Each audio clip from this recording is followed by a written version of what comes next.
మానసికంగా ఈరోజు క్షోభ పెట్టినారు. అలాగే వాళ్ళను పెద్ద పిల్లలు 10th క్లాస్ పిల్లలు ఇంటర్మీడియట్ పిల్లలు చదివే పిల్లలను చూడకుండా వాళ్ళను మోకాల మీద నిలబెట్టి ఈరోజు వాళ్ళను మానసికంగా శారీరకంగా కూడా వాళ్ళని హింసించినారు.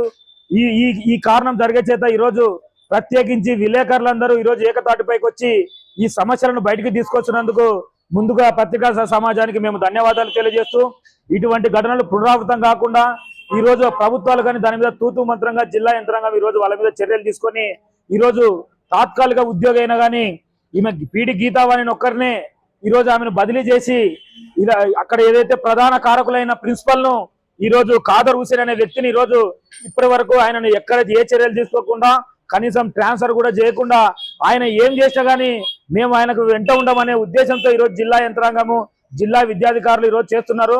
దాన్ని మేము మాదిగ విద్యార్థి సమాఖ్య తరపున మేము తీవ్రంగా ఖండిస్తున్నాము. వీళ్ళను ఈరోజు సస్పెండ్ చేయడమే కాదు, వాళ్ళని ట్రాన్స్ఫర్ చేయడమే కాదు, వాళ్ళను బాలల హక్కుల సంఘం హక్కుల తరపున ఈరోజు వాళ్ళని శిక్షించి వాళ్ళ మీద సుమోటోగా కేసు నమోదు చేయాలని చెప్పేసి మేము డిమాండ్ చేస్తున్నాము. ఎందుకంటే పిల్లలు